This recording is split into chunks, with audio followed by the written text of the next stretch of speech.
भारत के जर्नलिज्म में इमोशन होता है, एग्रेशन होता है, अंदेशे होते हैं, सूचना नहीं होती। ये बड़ी हैरत की बात है ना, ये दुनिया का इकलौता मीडिया है जिसमें सूचना के अलावा सब कुछ होता है। ये दुनिया का, इसलिए मैंने कहा कि अगर मैं ऐसे लश्कर नोएडा कहूँ तो कुछ गलत नहीं है। ये लश्कर नोएडा है, बकवास करता है फालतू की। वो देश के प्रति ना जिम्मेदारी, पब्लिक के प्रति ना सिस्टम के प्रति ना सरकार के प्रति। जो उनको एक बार इशारा हुश कर दिया और उन्होंने भौंकना शुरू कर दिया। ये हालत है इन लोगों की। अब आप पूरी बात सुनिए कि हुआ क्या है। हुआ बड़ी सीधी सी बात यह है कि जब दूसरे देश, हम अपने देश की सूचनाएं रोक सकते हैं, दूसरे देश की इंटरनेशनल मीडिया की सूचनाएं नहीं रोक सकते। सवाल बड़ा सीधा सा था जो मैंने पहले उठाया कि अगर हमने ये युद्ध शुरू इसलिए किया था कि हमें आतंकवाद को खत्म करना था और बिना आतंकवाद पर के बारे में कुछ लिखवाए पाकिस्तान से, हम इसे सीज फायर को डिक्लेरेशन कैसे कर सकते हैं। दूसरी बात, जब हमने एक बार कर दिया था, अगर यही करना था तो सर्जिकल स्ट्राइक का नाम देकर हम इसको खत्म कर सकते थे। हमने पाकिस्तान के रिटेलिएट का इंतजार क्यों किया? और पाकिस्तान ने जब रिटेलिएट कर दिया तो यानी कि फिर हम जो है इस खेल को बराबर करने पे क्यों लग गए? तो कुल मिलाकर मनोवैज्ञानिक तौर पर भारतीय जनता पर, भारतीय उन लोगों पर जो ये समझ रहे थे कि हम दुनिया को 2 घंटे में फतह कर सकते हैं, वो अपने अपनी माओ को और अपने अपने लोगों को क्या जवाब देते घूमेंगे? वो सारी ये मॉरली कितना डाउन होने वाला है। आप सिर्फ जो है लश्कर नोएडा कुछ भी कहता रहे, अगले 8 से 10 दिनों में वो सच्चाई भी सामने आ जाएगी जो मैं अभी आपको नहीं बता रहा हूँ। मगर एक बात है, अगर सिरसा तक आपके जो है फटे 1 पहुंचा है तो फिर क्या वो आपके बॉर्डर पे लगा हुआ S-400 ब्रीच करके पहुंचा है या S-400 को कुछ हो गया था?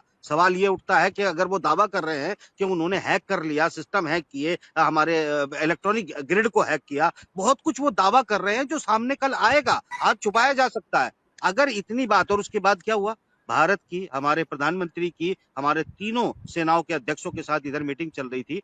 दोपहर की बात है, उधर जो है मीटिंग चल रही थी शहबाज शरीफ की, उनके राष्ट्रपति की, उनके जो है सेना के टुकड़ियों के जो लोग थे, डीप स्टेट के जो लोग थे, और उनकी तमाम एक मीटिंग थी जिसमें उन्होंने कहा था हमें फुल फ्लैश फैसला करना है। और उन्होंने फैसला करके सुनाया कि हम फुल फ्लैश हमला करने जा रहे हैं। हमला किस चीज का था? परमाणु हमला था। इधर भी परमाणु हमले की तैयारी हो रही थी, उधर भी परमाणु हमले की तैयारी हो रही थी। अचानक कल जो जेडी वेंस जो है खुलेआम मजाक उड़ाकर दोनों देशों का, जिसने ये कहा था कि इन दोनों की लड़ाई में हमारा क्या काम, ये ऑफिशियल बयान था जेडी वेंस का। आज मार्को रूबियो बात करता है। कब बात करता है? खबर कैसे छपती है अंतरराष्ट्रीय मीडिया में, ये मायने रखता है। डिप्लोमेसी की खबर है, कूटनीति की खबर है, ये लश्कर नोएडा की खबर नहीं है। तो ये जो कूटनीति की खबर है वो ये लिखते हैं कौन? आरटी, यानी रशिया का लिखता है, चीन का लिखता है, वॉशिंगटन पोस्ट लिखता है। क्या लिखता है? कि भारत के विदेश मंत्री ने मार्को रूबियो को फोन किया। फिर वो लिखता है कि मार्को रूबियो ने पाकिस्तान को फोन किया। तुम्हारी ये हार है प्योरली। और ये अब कहने में क्या दिक्कत है, क्योंकि अब तुम चीज फायर कर चुके हो। सुनिएगा, सिस्टमेटिकली सुनिएगा ना। शंकर ने अमेरिका से फोन पे बात करके कनेक्ट करके इस चीज को यहाँ तक ला करके सीज वार में कन्वर्ट किया, तो ये क्या है? ये भी क्या है? ये भी बड़ा सवाल। पूरी बात को पूरा ग्रामर समझ लीजिए ना क्या है। अब बात की गई कि उन्होंने ऐलान कर दिया ऑफिशियली मीटिंग के बाद कि हम फुल फ्लैश वार हमला करने जा रहे हैं, यानी उन्होंने परमाणु हमले तक के अपने यहाँ फैसले को सुना लिया। इधर भी परमाणु हमले की तैयारी हो रही थी, हमारी तरफ भी। तो अब मिला के जब लगा दुनिया को कि पुराना हमला होने वाला है तो इनको रोक दिया जाए, तो ये आसानी से रुक कैसे गए? अब रुकना, भारत का रुकना ना रुकना, पाकिस्तान ने परमाणु हमले की बात की, अलग बात है। उसने हमारा S-400, हमारे 4 बेस को तबाह करने की बात की, वो बात अलग है। उसने हमारे दिल्ली पे ड्रोन फहराने का दावा किया, गुजरात में ड्रोन 3 घंटे घुमाने का दावा किया, अलग बात है। हमारे सिस्टम को हैक करने का दावा किया, वो अलग बात है। हमने तो आतंकवाद के जरिए उसे झुकाना था, पीओके लेना था, अखंड भारत बनाना था। ये सब दावे क्या करेंगे? क्या मुंह लेके जाओगे इस जनता के पास? क्या बोलोगे कि हमने ये युद्ध शुरू क्यों किया था और खत्म क्यों कर दिया? तुमने क्या डॉक्यूमेंट ले लिया पाकिस्तान से या मार्को रूबियो से या ट्रंप से कि अब पाकिस्तान भारत में जो है आतंकवाद नहीं करेगा? हमारे अपने ऑफिशियल बयान जो अभी थोड़ी देर पहले दिया गया है उसमें यह साबित होता है कि हम आतंकवाद के खिलाफ लड़ते रहेंगे और अगर आतंकवाद होता है तो रिटेलिएट करेंगे। मतलब साफ है कि तुम्हारे पास तो आतंकवाद के खिलाफ कोई बात ही नहीं है, तुम्हारे तो कोई बात ही नहीं हुई है। देखिए, इसका मतलब ये फ्लॉप है और ये बेसिकली अगर इसको किस तरह से कल प्रेजेंट किया जाएगा आप समझ सकते हैं। आप जानते हैं कि चाइनीज ने अपने हथियारों को लेकर अपने ग्लोबल टाइम में क्या लिखा है, ये कल लोगों के सामने आएगा, तुम्हें शर्मिंदगी होगी। आरटी ने अपने S-400 को लेकर क्या लिखा है ये जानते हो? अमेरिका में और ब्रिटेन में क्या लिख रहे हैं हमारे पायलटों के बारे में, हमारे इन सब बातों में, ये कल सामने लोगों के आएगी। फिर क्या जवाब दोगे इस देश की जनता को? सवाल, इतनी एमेच्योरिटी के साथ तुम डील क्यों कर रहे हो?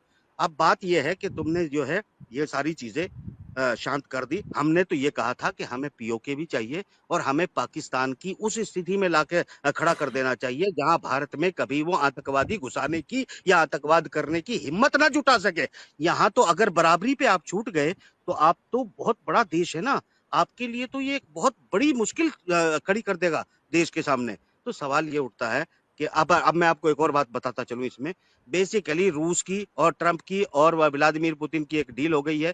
चाइना के साथ वो कह रहा है कि मैं डील कर लूंगा। उसे भारत का इस्तेमाल चाइना के खिलाफ करना था ट्रंप को। अब वो चाइना के साथ डील करने जा रहा, ट्रंप व्लादिमीर पुतिन के साथ डील करने जा रहा, फलस्तीन को अलग देश का स्टेटस देने जा रहा। अब भारत पाकिस्तान की रणनीति, कूटनीति, हथियार सब अनरिलेवेंट हो चुके हैं, ये यूजलेस हो चुके हैं। इसलिए ये युद्ध बंद हुआ। ये है कड़वी सच्चाई। अगर इसे कोई काटना चाहता है तो आए, बैठे कर। लश्कर नोएडा के साथ तो मैं बैठना भी पसंद नहीं करता, इनकी औकात ही नहीं होती इतनी कि इनके साथ बैठकर बात की तो जाए। मगर ये जरूर है कि कोई और चाहे तो आइए, एविडेंस के साथ बात करूंगा। हाँ, रूस और अमेरिका की जो कुछ वक्त से करीबी दिखाई दे रही थी, जो कि बड़ी एक तरह की तस्वीर अलग निकल के आ रही थी। युद्ध विराम होने जा रहा है पूरी दुनिया के अंदर। युद्ध, यूक्रेन का वार रुकने जा रहा है, फलस्तीन गाजा का वार रुकने जा रहा है। अब जिस काम के लिए इनको लगाया गया था वो काम खत्म हो चुका है। इसलिए हुक्म आया और इन्होंने चुपचाप हुक्म मान लिया। ना उधर का कुछ फैसला हुआ, ना इधर का कोई फैसला हुआ। आताओं का हुक्म आया और मान लिया और अपने आप को विश्व गुरु कहते हो। ना डिप्लोमेसी है, ना कूटनीति है, ना पावर है, ना ताकत है। क्या बातें करते हो आप लोग? ठीक है, आंखें दिखाना, 56 इंच की छाती, तमाम तरह के डायलॉग्स हैं जो कि शायद मीडिया के लिए ज्यादा सुटेबल हैं। लेकिन अब आप लोग लगे रहे। राय साहब, मैं मेरे ख्याल से अंधेरा हो गया, तो मुझे इजाजत दे, आप करें। शुक्रिया वनिता और राय साहब और गुप्ता जी, अजय शर्मा जी, आप सब लोगों से मुझे विदा दें गुस्ताखी के साथ। प्लीज अब फिर जरूर जुड़ेंगे।